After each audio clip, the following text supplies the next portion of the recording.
Page 88. When these impressions remain absolutely dormant, the man is in his sound sleep state. When these impressions begin to get projected from the subconsciousness of man, they are hazy in their initial stages, being in varied sub-subtle forms, molded out of the nothingness. And the man is said to be in a semi-conscious state, experiencing dreams through his subconsciousness. When these hazy impressions grow clearer in their final or ripe stages of projection, the nothingness in sub-subtle forms is experienced as gross forms, and the man is said to be in a fully conscious or awake state, experiencing the gross world through his full consciousness in a completely awake state. When the man wakes up, the projections of impressions of nothing manifest the same dream of nothingness more forcefully and realistically. In other words, the same dream is said to be at its height now in the awake state of man. Therefore, the awake state of man is the experiencing of that same hazy state of dreams, only now they are experienced clearly, being at their height and in their fully ripe and final stages.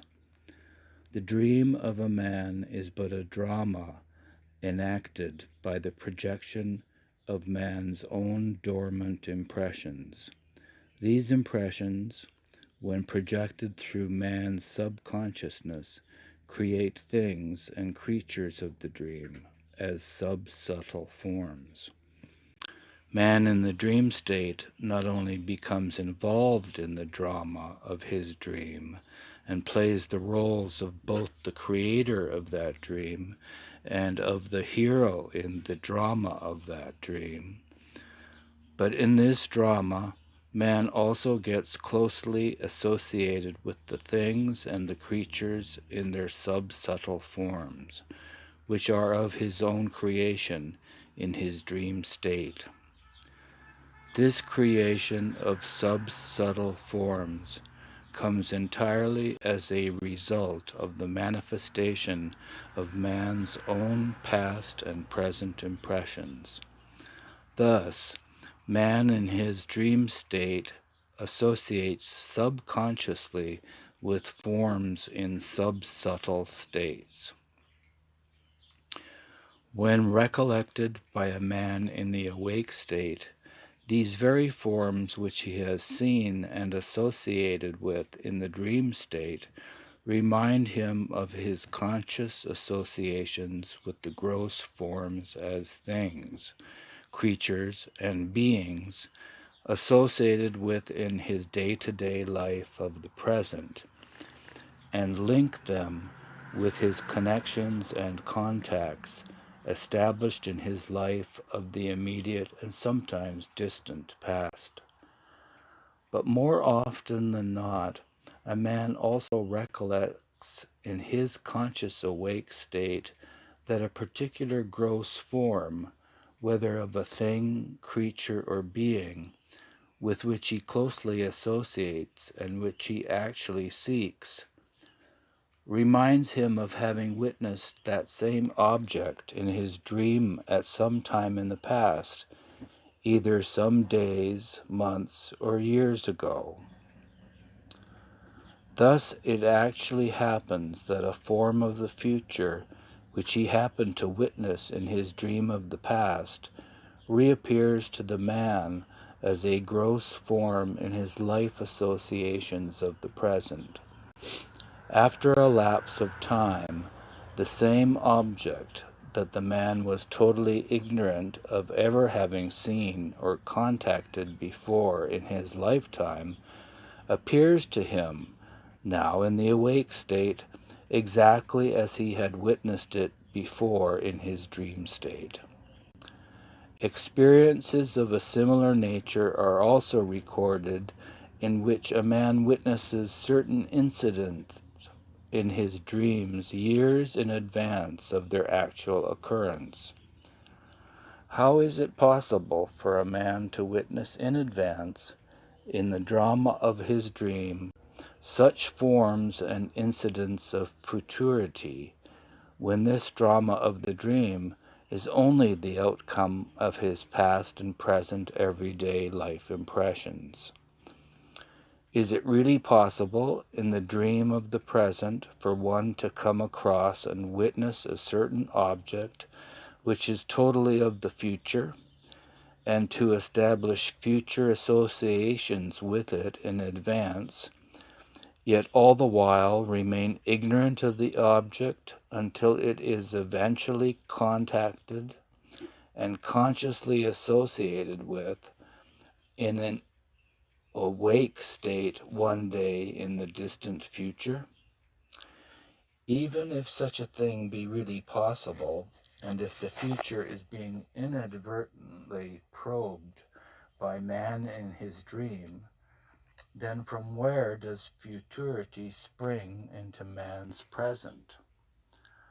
How could man, living in the present through his own impressions of the past, ever come to grips with futurity, even in a dream state, and associate in advance with impressions of future incidents and objects? What is it that endows man with the faculty of prescience? These very associations with future objects and incidents, though experienced inadvertently and unknowingly by man in the present, are automatically developed and are inevitably there by virtue of man's being the creator of the drama in his dream state.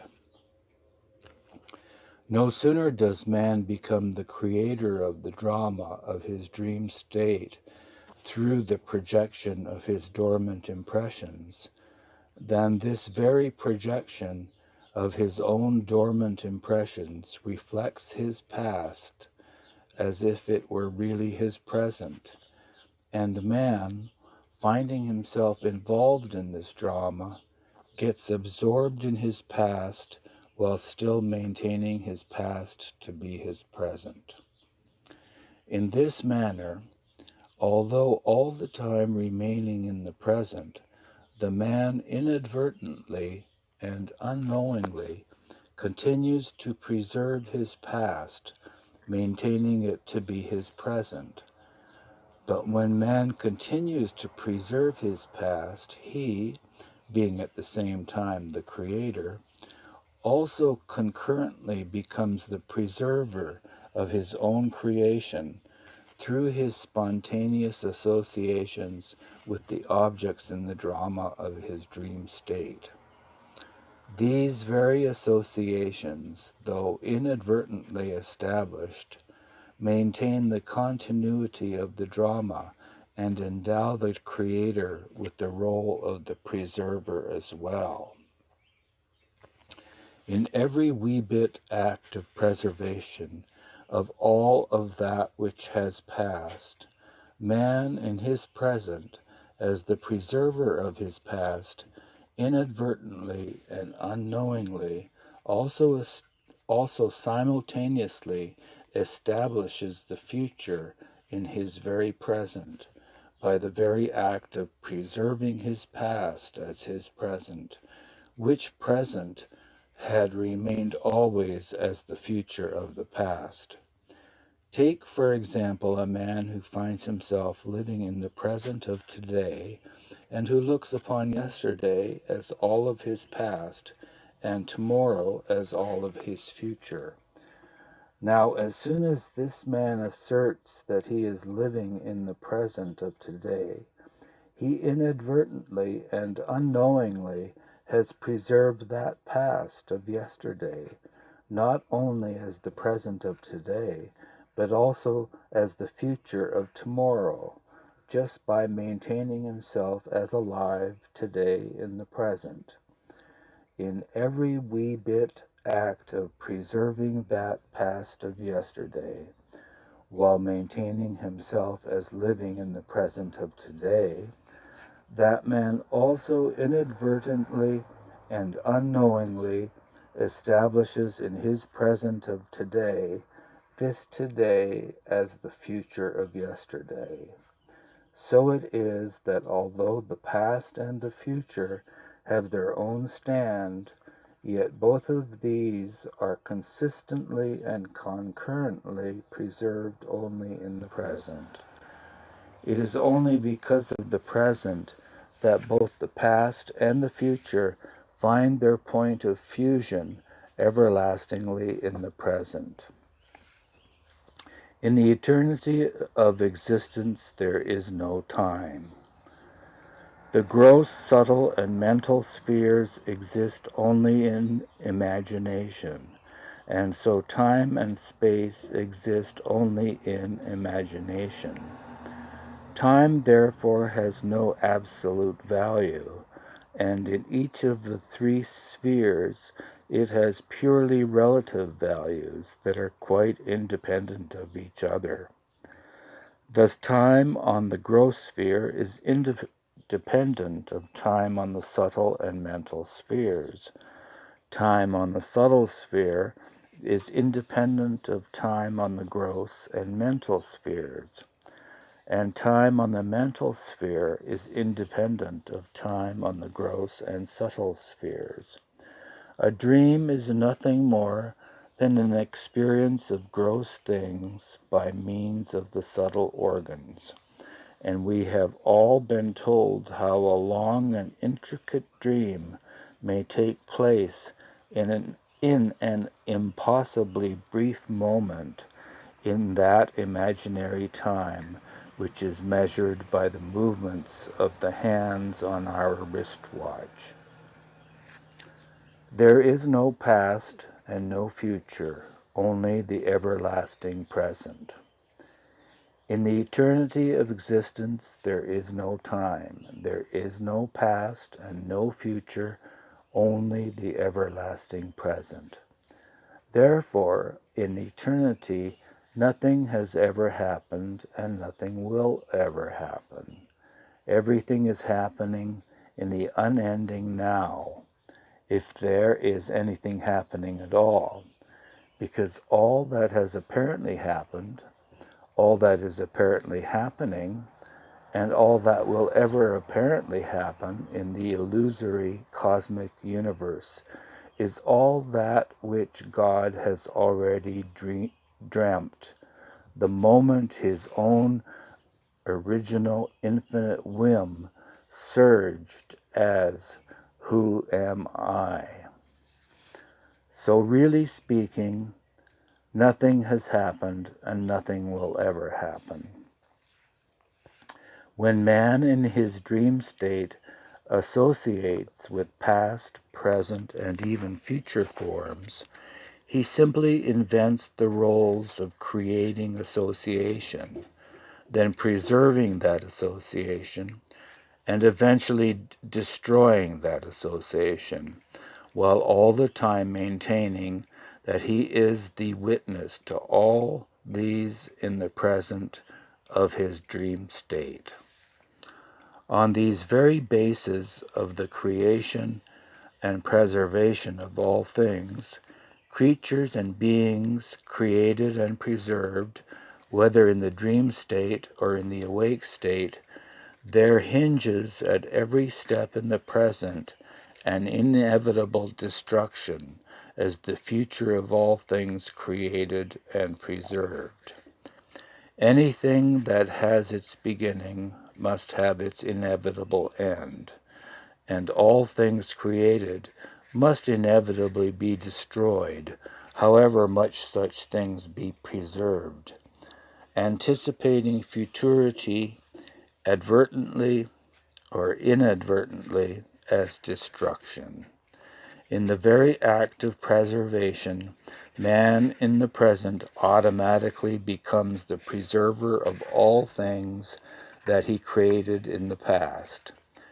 Man becomes the preserver, being in the know of the future that consistently confronts him in the garb of unfailing destruction that awaits its inevitable turn as futurity. Of course, man himself is really not aware that he knows the future, but the very fact that he is the preserver shows that he must be anticipating the destruction. And as destruction belongs to the domain of futurity, the man, though not aware that he knows the future, is knowing it all the time that he is engaged in playing the role of the preserver in the present. In the very act of becoming the creator, preservation of all things created follows, and the creator, perforce, simultaneously has to play the role of the preserver. Concurrently, in the very act of becoming the preserver, destruction of all things preserved is anticipated. Therefore, all things are advertently or inadvertently preserved, and the preserver therefore establishes in the present the future of all things created and preserved, anticipating the inevitable destruction.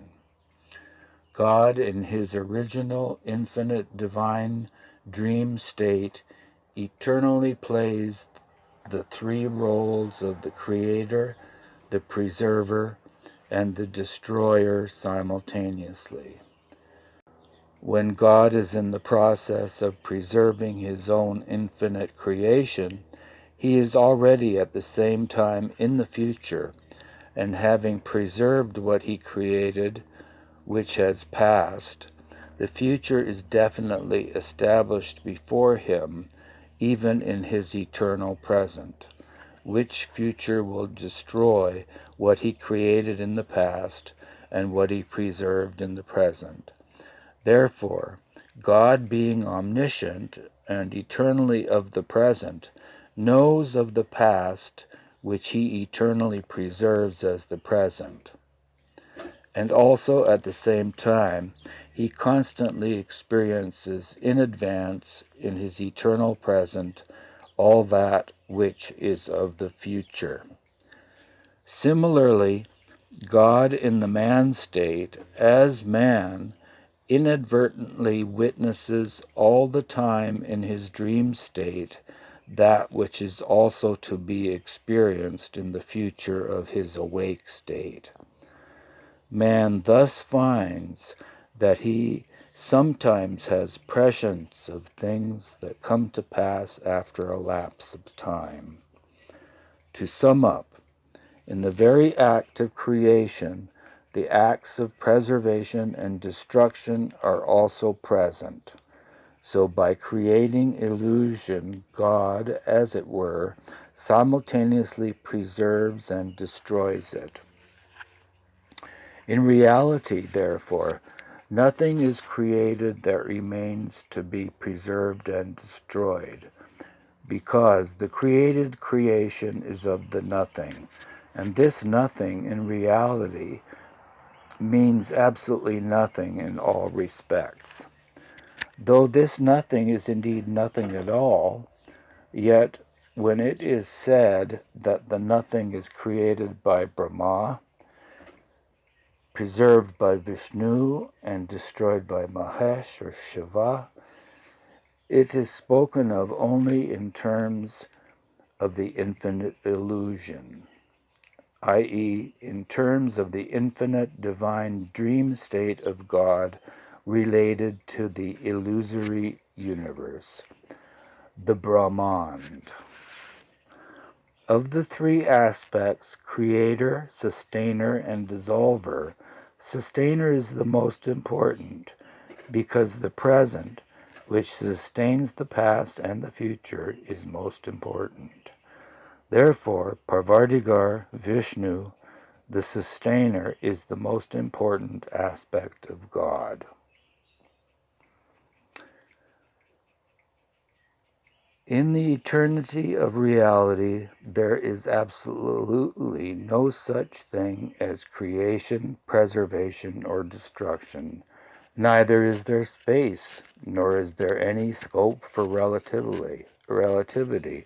Much less could there ever be the correlated factors of time, such as the past, present, and future. In the eternity of reality, the one infinite, eternal, all-pervading existence is. In short, when the consciousness of a man makes him experience the impressions of the nothing subconsciously, the man is said to be dreaming a dream. When the consciousness of the man causes him to experience more realistically the impressions of the same nothing, full consciously, the man is said to be dreaming yet another dream into the dream, or he is said to be dreaming into the dream a vacant dream, experiencing the nothing into nothing. Hence it is said most appropriately that the world and its affairs are nothing into nothing, dream into dream. This means that God in the man state experiences the life of man as a vacant dream into the divine dream, which means creation. Or, in other words, the life of man is yet but another dream of God in the dreaming of his divine dream or the creation. Although God in the man state has gained full consciousness and falsely experiences the multifarious impressions of the false infinity of nothingness as the reality of the gross world, this full consciousness and these innumerable impressions are all absorbed or gulped in, while God in the man state passes away in the sound sleep state, indirectly asserting his original divine state of divine sound sleep. When God in the man state completely wakes up every day from his sound sleep state, the full consciousness which lay dormant during sound sleep, and the multitude of impressions which had vanished, i.e., out of sight and out of experience, in the sound sleep are now all catapulted out to produce once again the false experiences of the finite nothing manifesting as real and infinite nothingness. This unending chain of alternating absorption and ejection of consciousness and impressions in the alternating sound sleep and awake states continues until ultimately all of the impressions are ousted or wiped off clean through the experience of the opposite impressions in the processes of reincarnation and involution of consciousness. Thus, impressionless consciousness alone remains to give God the conscious experience of his original, eternal, infinite, real God state. As God invariably gains full and unimpressioned consciousness through the human form, the divine states of man, the different states of man, may be taken as examples with which to compare the different states of God. The sound sleep state of God in the man state not only resembles the divine sound sleep state of God, but is literally the same original divine sound sleep state of God in the beyond state of God is, where unbounded absolute vacuum prevails.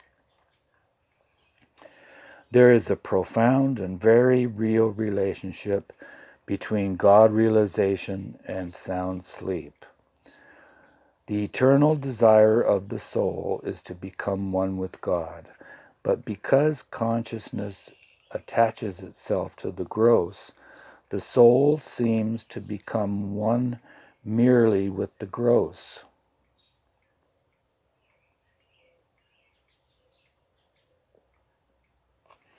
In the stone state, for instance, gross consciousness makes the soul identify itself with the stone, although, in reality, the soul is all the time one with God. To make this clear, let us suppose that you take opium or an intoxicating drink. You feel elated or depressed, although there is no radical change in your body.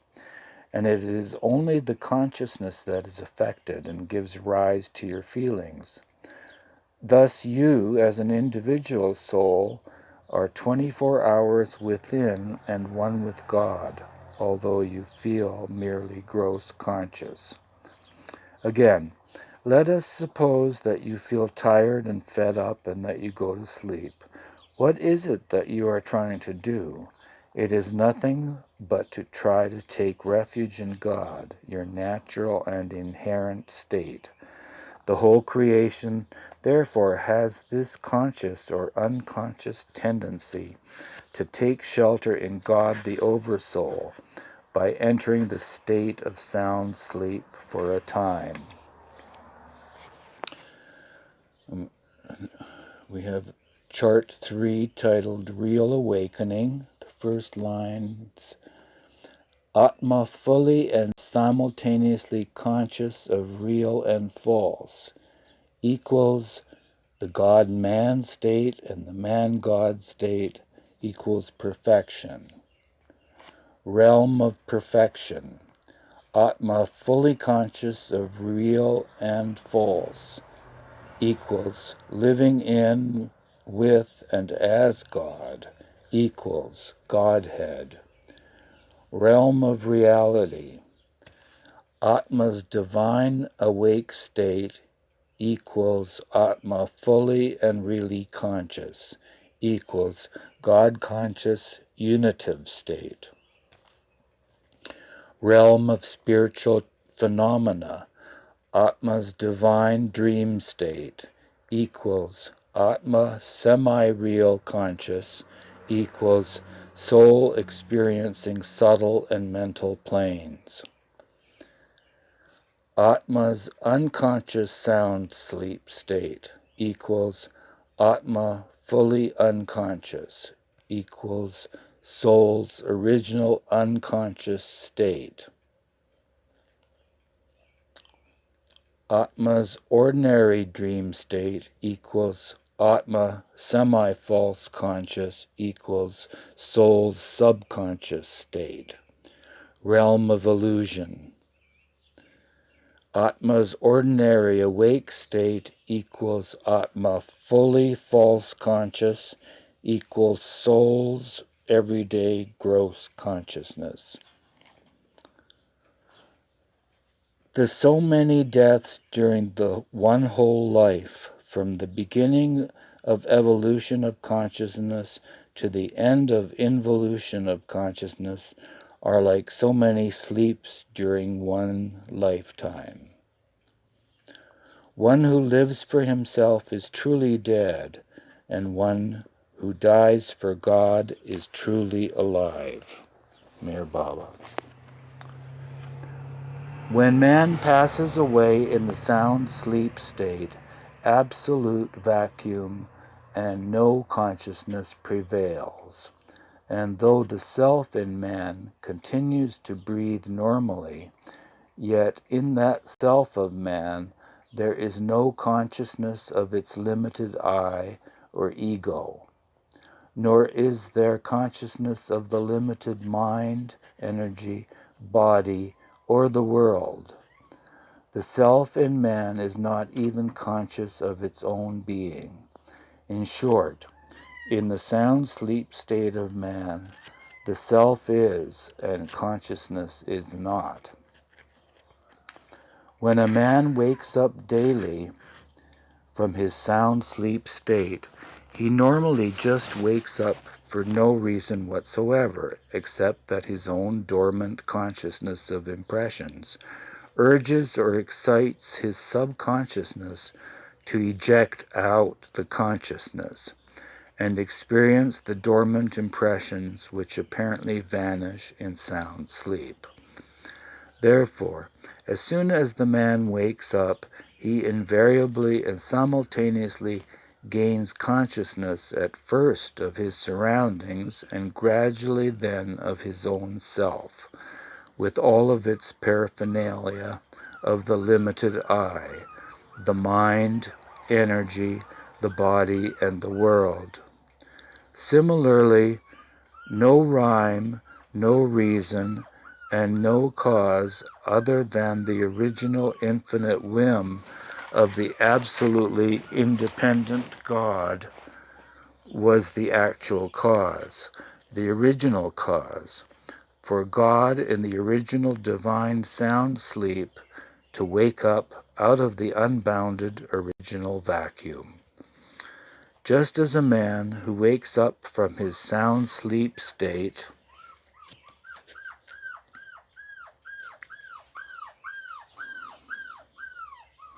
has invariably to pass through the state of dreaming first and then wake up completely, gaining full consciousness after the semi-conscious state of the dream, which may last for a very long duration or may last only for a split second. So too is it the case with God in the God-is state. Before completely waking up from his original divine sound sleep state, God necessarily experiences the divine semi-conscious state, which is the divine dream state or the creator state. The original infinite whim, as the cause, manifested the first trickle of most finite consciousness in God. This most finite consciousness made God, now in a semi-conscious state, experience through subconsciousness the most finite impression of the latent nothing, which was also manifested as the nothingness. This experience of the most finite first impression of nothingness began the divine dream, the creation of the universe. Thus, the first trickle of consciousness in the God-is state infused God with the divine subconsciousness, which in turn bestowed the divine semi-conscious state upon God, who was in the divine sound sleep state.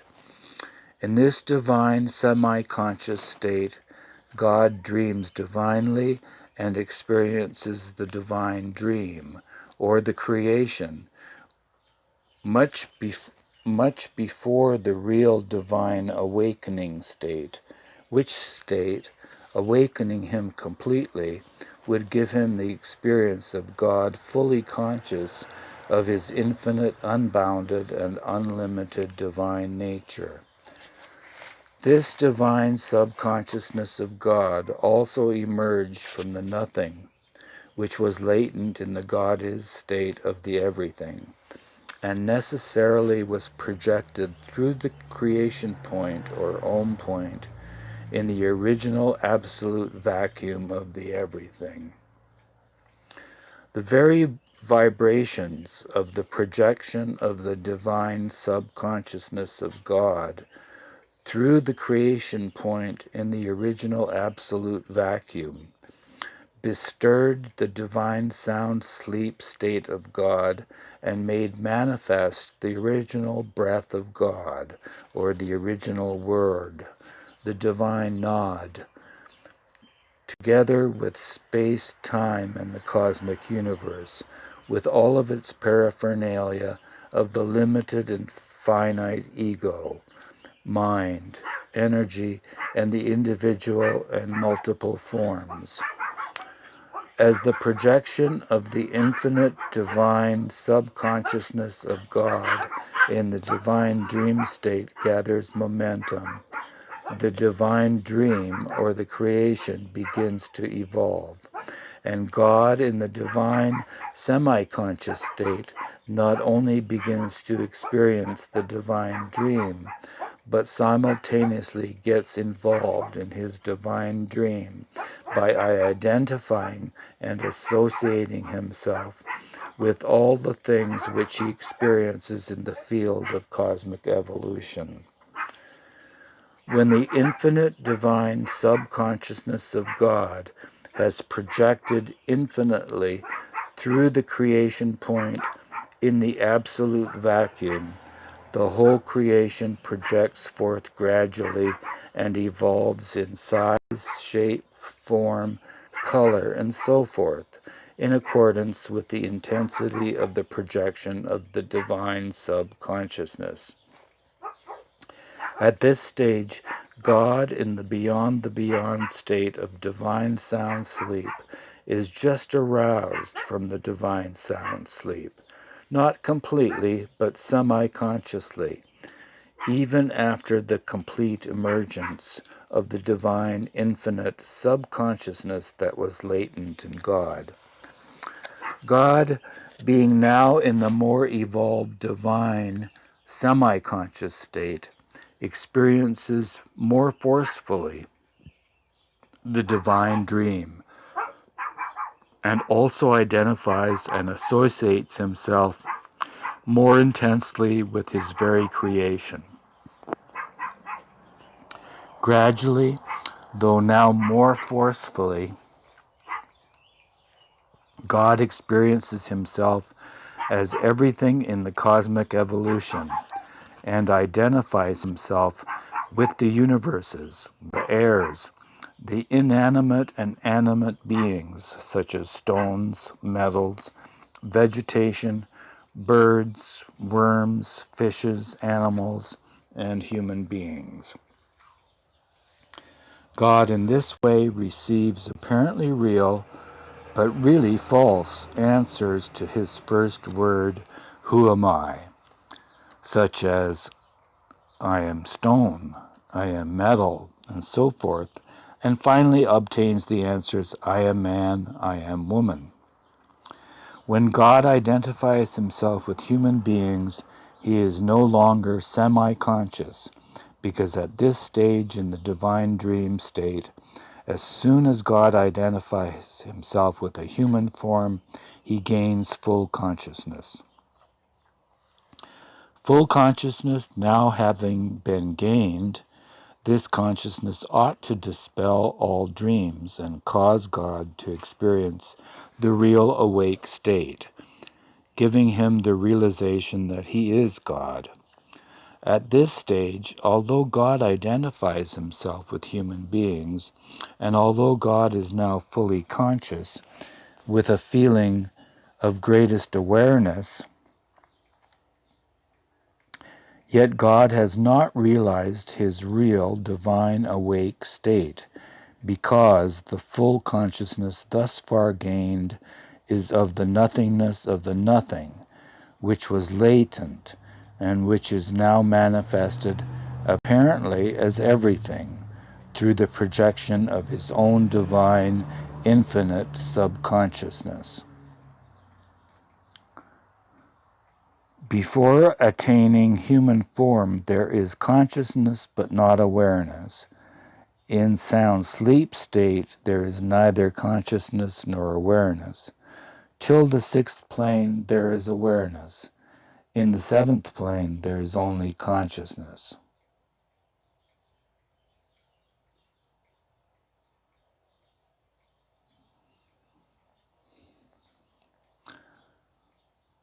Full consciousness now having been gained, this consciousness ought to dispel all dreams and cause God to experience the real awake state, giving him the realization that he is God.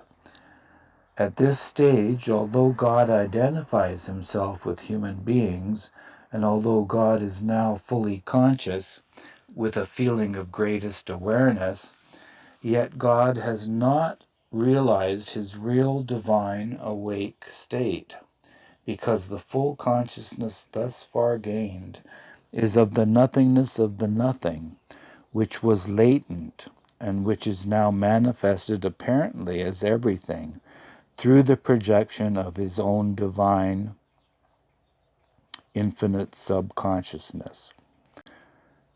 This leads God to identify himself with his projected creation rather than to become conscious of himself as the real everything and of his own identity as God. In short, this is the stage at which God, while identifying himself with human beings in full consciousness, still remains quite oblivious of his own real and original state of God is. Even in this state of full consciousness, God still continues to experience the world of his own creation, and with greatest awareness simultaneously continues to identify himself with human beings, thus finding himself sometimes as man and sometimes as woman, according to the predominance of impressions which are opposite in nature. In other words, God in the man state, although fully conscious and completely aware, experiences himself not as God in the God is state, but as man in the human state, not as infinite, but as finite. The paradoxical irony is that God the real now finds false creation as real, having lost his own reality in illusion and having made his own reality an obstacle to experiencing reality. In order that God in man should experience himself as God in reality, the projection of the full consciousness of God, which is now fixed on man, should be so drawn inward that the same full consciousness which, when projected outward, identified God as man, should now identify him as himself.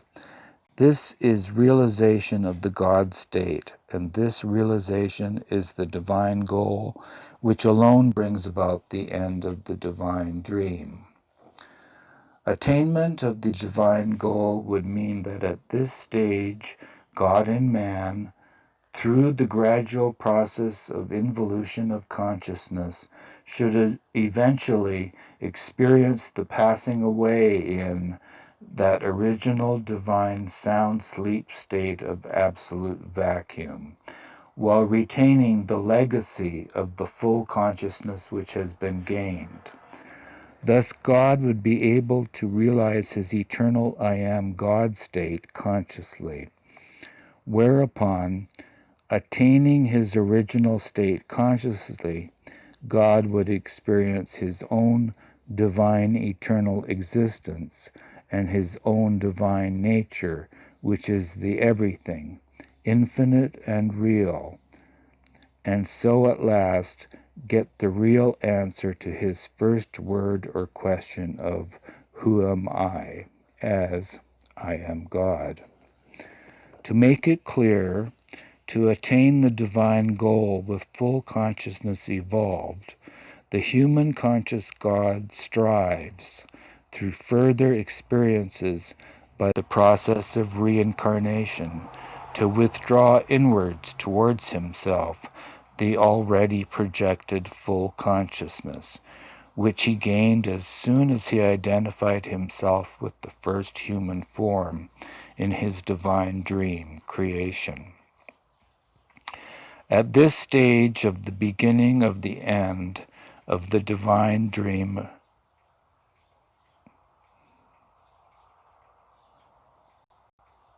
approaches, the full consciousness of God, which experiences the false awake state in the human form, strives to the utmost through the process of involution to withdraw inwards unto himself this fully evolved consciousness which is projecting outwards onto all things in the cosmic universe rather than unto himself.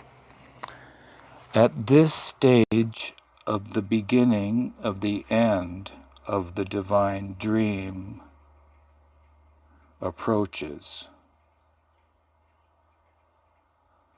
At this stage of the beginning of the end of the divine dream approaches, the full consciousness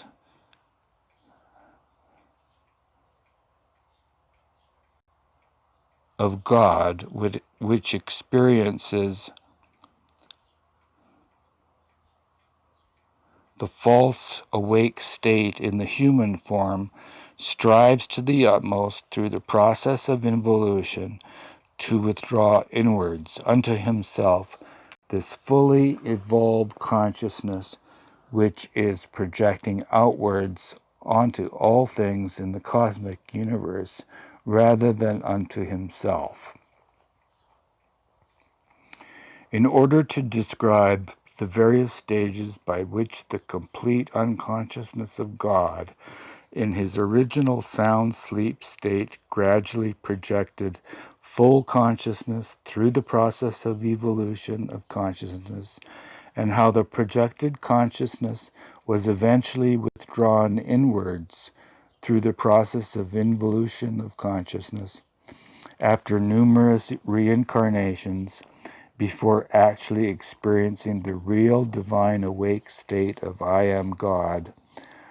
Let the various stages be visualized step by step, comparing each stage of gradual gain in consciousness of God with the relative states of a normally conscious man who is at first in sound sleep and who subsequently gains consciousness enough to realize eventually his ordinary awake state every day.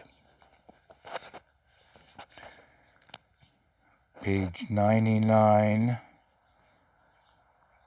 about to do first stage.